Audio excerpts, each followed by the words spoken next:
que nos va a llevar de hecho no está en el punto, la ilustración está hecha precisamente para que se note que es un poquito atrás, ¿cierto? O sea, nos va a llevar a una condición de precolapso. Y eso es bien importante porque hay como un objetivo de desempeño subyacente en el diseño estructural por norma, y es que las edificaciones no se caigan. Pueden quedar muy dañadas, pueden ¿cierto?, sufrir muchos daños, puede perderse el patrimonio, pero no se puede caer buscando la protección a la vida. El objetivo fundamental es la protección a la vida. Y no hay otros objetivos de desempeño implícitos en la norma, solamente ese. Entonces, pensando en ese objetivo de desempeño, definimos esto que llamamos el sitio de máxima capacidad, y que siguiendo las recomendaciones de las normativas estadounidenses, en particular de la S67, se reduce por un factor de 2/3 para establecer lo que sería el movimiento sísmico de diseño. Expresado en ese formato, nos estaría dando entonces que el punto de desempeño de las edificaciones está, digamos, suficientemente alejado de la condición de precolapso, lo cual garantiza unas condiciones de sobreresistencia, de ductilidad de las estructuras, que es precisamente lo que se busca proveer. Desde ese punto de vista, entonces, lo que nos interesa con la evaluación de la amenaza es, digamos, encontrar los parámetros para definir este espectro rojo, ¿cierto? Se me quedó sin pila para decir. Este espectro rojo que precisamente nos define ese sismo de máxima capacidad. Bien, y para eso hay varias estrategias. Una es, nos quedamos con la estrategia clásica de definirlo a partir de evaluaciones de amenaza uniforme, que no está mal, ni mucho menos, pero pues es lo que siempre se ha hecho. Y, digamos, hay suficientes argumentos en contra, no porque sea malo, sino porque, pues, digamos, tiene ciertas limitaciones.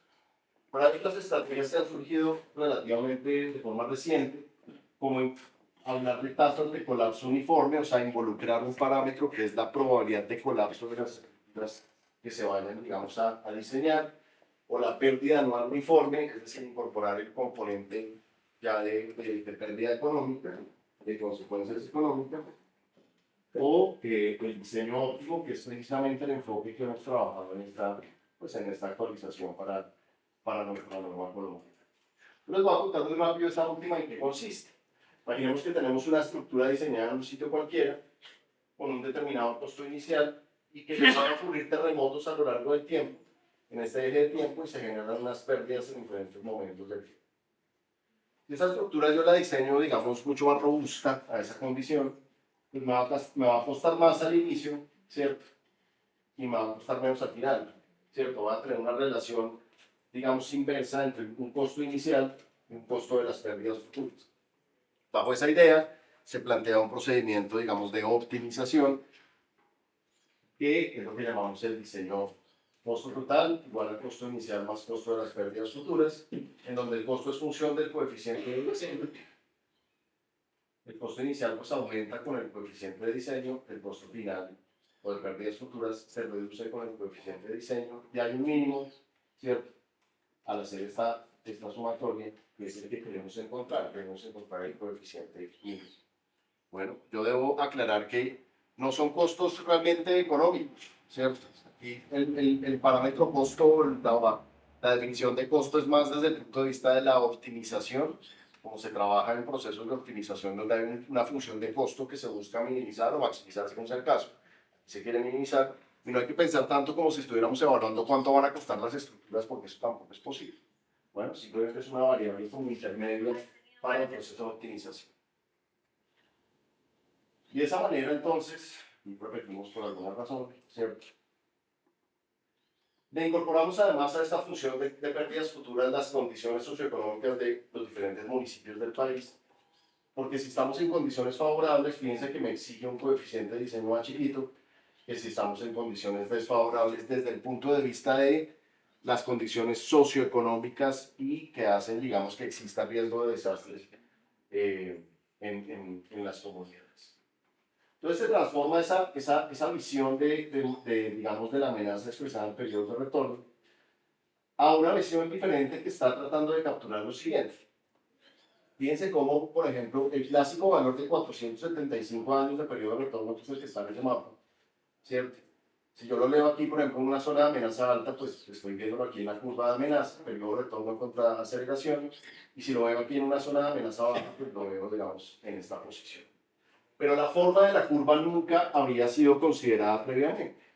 ¿Qué pasa? En una zona, digamos, de amenaza alta, si yo me muevo hacia la izquierda un periodo de retorno más bajito, no estoy, digamos, en una aceleración muy diferente a la que tenía 475 años, ¿cierto?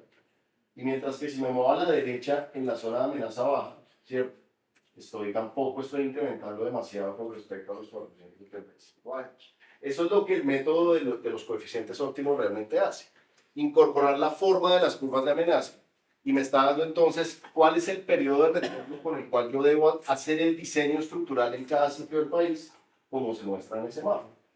Entonces, calculamos ese periodo de retorno, ¿cierto? En todas partes, para dos coordenadas espectrales de referencia, que serían 0.2 segundos y 1 segundo, para, digamos, acomodarnos a los formatos clásicos en los que se define la demanda sísmica para el diseño estructural y se obtienen los coeficientes de diseño, ¿cierto? Que se van a usar en la actualización del reglamento y para todos los municipios del país los valores correspondientes de esos coeficientes de diseño. Ya pensando en cómo cambia esto con respecto a la normativa actual, vemos aquí las diferencias, por ejemplo, en los parámetros de diseño con respecto a la actual, en términos de cuál es el porcentaje de población que sufre algún cambio con respecto al reglamento actual hoy en día vigente, y ustedes ven así muy rápido que el pico muy grande está alrededor del 0. Lo mismo para el segundo parámetro, que está asociado a la aceleración para un segundo.